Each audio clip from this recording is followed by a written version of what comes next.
أعوذ بالله من الشيطان الرجيم. بسم الله الرحمن الرحيم. السلام علیکم ورحمۃ اللہ وبرکاتہ. الحمد للہ رب العالمین والصلاة والسلام علی رسولہ الامین وعلى آلہ وصحبہ اجمعین ومن تبعہم بإحسان إلى يوم الدین اما بعد. فعن انس بن مالک رضی اللہ تعالی عنہ ان النبی صلی اللہ علیہ وسلم قال رصوا صفوفکم وقاربوا بینہا وحادوا بالاعناق. رواہ ابو داود والنسائی وصححہ ابن حبان. آج کی اس حدیث کا، اس درس کا عنوان نماز کے لیے صفوں کو درست کرنا. نبی کریم صلی اللہ علیہ وسلم کا طریقہ تھا، آپ کی عادت تھی کہ آپ صلی اللہ علیہ وسلم اقامت ہونے سے پہلے، اقامت ہونے کے درمیان یا اقامت مکمل ہو جانے کے بعد مصلیوں کی صفوں پر نظر رکھتے تھے کہ صحابہ رضی اللہ تعالی عنہم کس ترتیب سے صفوں میں کھڑے ہوئے ہیں. اگر کسی کا کچھ حصہ پیچھے ہوتا، کوئی تھوڑا سا پیچھے ہٹ کر کھڑا ہوتا تو اسے آگے آنے کے لیے، کوئی بہت زیادہ آگے نکل چکا ہوتا تو اسے صف کے برابر کھڑے رہنے کے لیے باقاعدہ اشارہ کیا کرتے تھے. یہاں تک کہ عمر فاروق رضی اللہ تعالی عنہ تو اقامت ہو جانے کے بعد صفوں میں گھومتے تھے. پہلی صف، دوسری صف، اس طرح سے اندر داخل ہوتے تھے اور دیکھتے تھے کہ لوگ کیسے کھڑے ہیں. یہ ہمیشہ کا طریقہ نہیں تھا، لیکن کبھی کبھار اس طرح سے کیا جاتا تھا تاکہ لوگوں کے نظر میں صفوں کو درست کرنے کی اہمیت کا پتہ چلے. لوگوں کو یہ معلوم ہو کہ صفوں کو درست کرنا، مل کر کھڑے رہنا، اس کی کتنی اہمیت ہے. نبی کریم صلی اللہ علیہ وسلم کی یہ حدیث جو انس بن مالک رضی اللہ تعالی عنہ نے روایت کی ہے کہ آپ فرماتے ہیں رصوا صفوفکم، اپنی صفوں کو مضبوطی سے ملاؤ، اپنی صفوں کو مضبوطی سے ملاؤ. صفوں کو مضبوطی سے ملانے کا مطلب یہ ہوا کہ دائیں بائیں جو صف میں کھڑے ہیں وہ اچھی طرح سے مل کر کھڑے رہیں. اور رص کہتے ہیں دیواروں میں جو اینٹ رکھی جاتی ہے، ایک اینٹ کے اوپر دوسری، دوسری پر تیسری، تو جس وقت یہ اینٹ رکھی جاتی ہے، اینٹ رکھنے والا باقاعدہ اوپر سے نیچے تک کے اندازہ لگاتا ہے کہ ہر بعد میں رکھی جانے والی اینٹ پہلے والی اینٹ کے برابر ہے یا آگے پیچھے ہے. کیونکہ اگر یہ آگے پیچھے ہوگی تو بنیاد خراب ہو جائے گی، دیوار کے گرنے کا ڈر ہوگا. تو وہی لفظ نبی کریم صلی اللہ علیہ وسلم نے صفوں کو درست کرنے کے لیے استعمال کیا. آپ فرماتے ہیں رصوا صفوفکم، اپنی صفوں کو انتہائی مضبوطی کے ساتھ درست کرو. وقاربوا بینہا، اور ان کو قریب قریب رکھو. قریب قریب رکھنے کے دو معنی ہیں. ایک معنی تو دائیں بائیں والے جو لوگ کھڑے مکمل قریب قریب رہیں، درمیان فاصلہ نہ ہو، جگہ نہ ہو، خلا نہ ہو، دور دور نہ کھڑے رہیں. اسی طرح سے آگے اور پیچھے کی صف کے درمیان میں بھی قریبی ہونی چاہیے. ایسا نہ ہو کہ پہلی صف ایک جگہ ہے اور دوسری صف کافی دور ہے. تو محدثین نے اب یہ دو صفوں کے درمیان فاصلہ کتنا ہونا چاہیے، تو اس کی توجہ یہ بتائی ہے کہ پچھلی صف والا جہاں پر سجدہ کر سکتا ہے وہ سجدہ کرنے کی جگہ پہلے جو صف میں کھڑے ہیں اس سے تھوڑا سا پیچھے ہو. تو اتنی جگہ کا فاصلہ ہونا چاہیے. اور ہم دیکھتے ہیں تقریباً الحمدللہ مساجد میں یہ جو مصلوں کا نظم بنا ہوا ہے، جس طرح سے یہ پٹیاں بنائی جاتی ہیں، کبھی چٹائیوں کی، کبھی دریوں کی، اور کبھی قالین کی، اور جہاں بڑے ہوتے ہیں وہاں درمیان میں ایسی نشانی بنا دی جاتی ہے. تو اب اس طرح سے صفوں کو، آگے پیچھے کی صفوں کو درست کرنا یہ تو آسان ہو گیا ہے، کیونکہ نشانیاں بنی ہیں یا پھر صفیں الگ الگ ہیں، تو سب کو سمجھ میں آتا ہے کہ ہماری صف یہاں سے یہاں تک ہیں، تو یہ کنارہ ہے تو یہاں ہمیں کھڑے رہنا ہے. کوئی نہ یہاں کھڑے رہتا ہے، نہ کوئی اس کے پیچھے کھڑے رہتا ہے. لیکن مسئلہ دائیں بائیں کا ہے.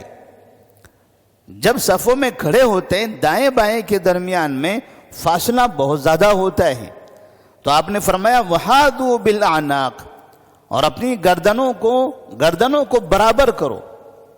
گردنوں کو برابر کرنے کا مطلب یہ ہوا کہ سب کے درمیان جو فاصلہ ہوتا ہے، جو برابری ہوتی ہے، یہ مکمل سیدھی لائن ہونی چاہیے.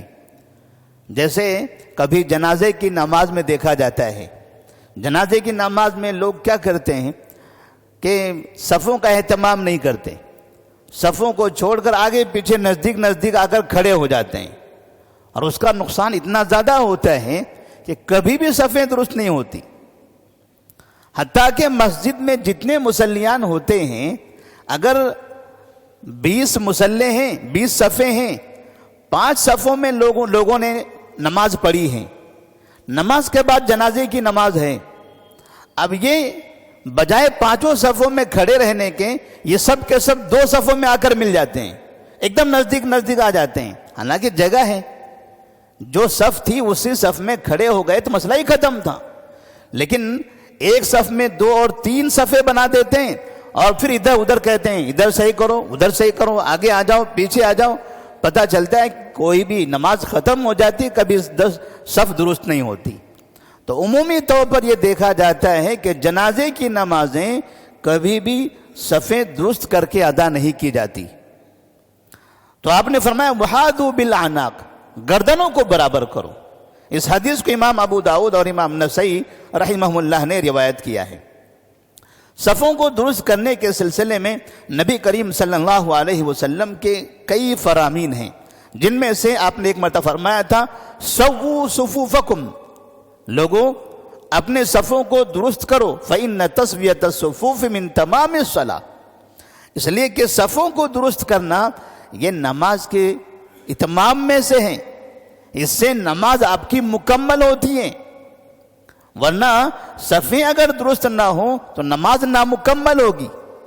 نماز مکمل ہونے پر آپ کو جو ثواب ملنا ہے، صفوں میں خرابی پیدا ہو جانے سے وہ پورا ثواب آپ کو نہیں ملے گا. اس لیے کہ نماز میں جو ارکان ہیں، جو واجبات ہیں، جو مستحبات ہیں، جو عمل ہمیں کرنی ہیں، ان اعمال میں کہیں اگر کوتاہی ہوتی ہے تو اس کی کوتاہی کے بقدر ہمارے ثواب میں کمی ہو جائے گی.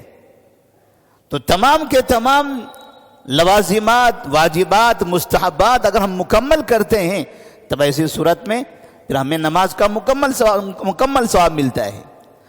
ایک دوسری روایت میں آپ نے فرمایا اقیموا الصلاۃ وحادوا بین المناکب، نمازوں اقیموا الصلاۃ، کھڑے رہو نماز کے لیے، وحادوا بین المناکب وسدوا الخلل، اپنے کندھوں کو برابر کرو، درمیان سے خلا ختم کرو، درمیان کی جو جگہ ہے خالی جگہ وہ بند کرو. اکثر عربوں کے درمیان میں مساجد میں، حرمین میں جو ہم نماز سنتے ہیں پڑھتے ہیں ان کے پیچھے تو یہ الفاظ استعمال کیے جاتے ہیں سووا صفوفکم اور حادوا بین المناکب وسدوا الخلل. ائمہ کرام اس طرح سے یہ الفاظ استعمال کرتے ہیں جو حدیث کے الفاظ ہیں. ولینوا بِأَيْدِي إِخْوَانِكُمْ، اور دائیں بائیں جب کھڑے ہوتے ہیں تو آپ نے فرمایا اپنے بھائیوں کے لیے نرم ہو جاؤ.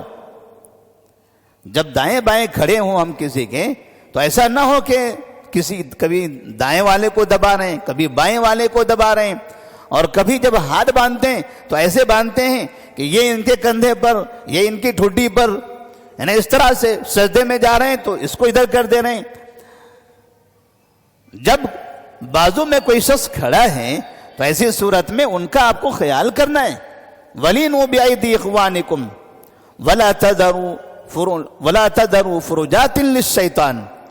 اور پھر آپ فرماتے ہیں درمیان میں دو لوگوں کے درمیان میں جو جگہ ہیں، کہتے ہیں کہ لا تذروا فروجات للشیطان، شیطان کے لیے درمیان میں خالی جگہ نہ چھوڑو.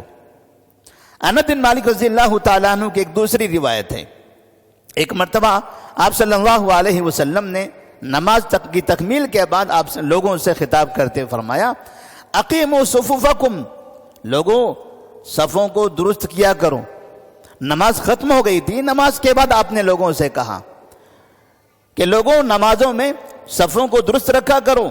فإنی أرى من وراء ظہری، اس لیے کہ میں میرے پیچھے سے بھی دیکھتا ہوں.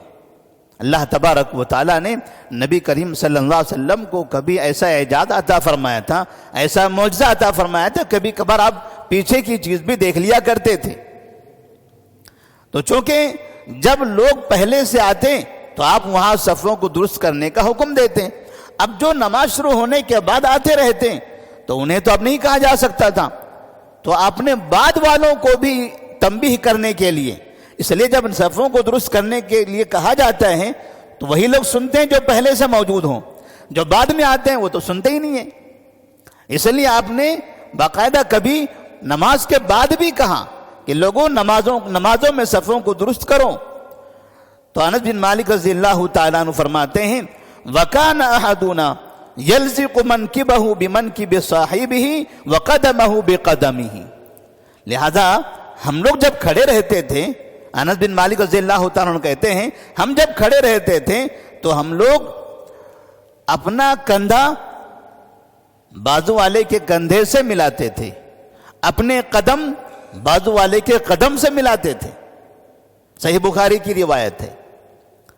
تو انس بن مالک رضی اللہ تعالیٰ عنہ صحابہ کا عمل بتا رہے ہیں کہ جس وقت آپ نے اس طرح سے کہا تو ہم لوگوں کا طریقہ یہ تھا کہ ہم لوگ دائیں بائیں والے سے کندھا اور قدم دونوں ملایا کرتے تھے. اب اس طرح سے اس حدیث کی روشنی میں اگر دیکھا جائے تو ہمارے پاس افراط و تفریط ہے مسلمانوں کے درمیان. بعض مسلمان ایسے ہیں جو کندھا ملانے میں بڑی اہمیت، اس کو بڑا اہم سمجھتے ہیں، لیکن قدم ملانے سے نفرت ہے. بعض ایسے ہیں جو قدم ملانے میں اس کو بڑی اہمیت سمجھتے ہیں، لیکن کندھا نہیں ملاتے. دونوں بھی غلط ہیں اس حدیث کے اعتبار سے. جو صرف کندھا ملاتے ہیں وہ بھی درست نہیں ہے، اور جو صرف قدم ملاتے ہیں وہ بھی درست نہیں ہے. صحابہ رضی اللہ تعالیٰ عنہم کا جو عمل تھا کندھے سے کندھا ملانا اور قدم سے قدم ملانا. انس بن مالک رضی اللہ تعالیٰ عنہ صحابہ کا یہ عمل بتاتے ہم ایسا کرتے تھے.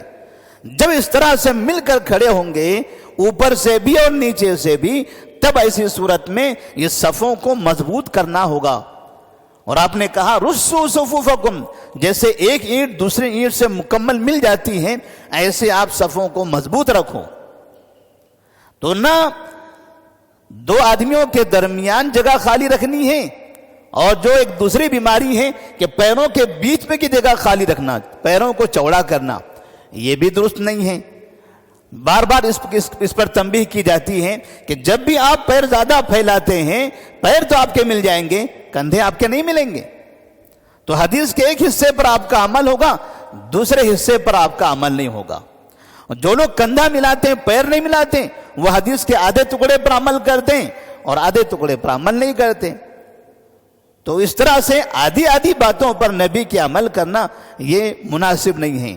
تو اللہ سے دعا ہے کہ اللہ تبارک و تعالی ہم تمام کو نبی کریم صلی اللہ علیہ وسلم کی مکمل سنت پر عمل کرنے کی توفیق عطا فرمائے. السلام علیکم ورحمۃ اللہ وبرکاتہ.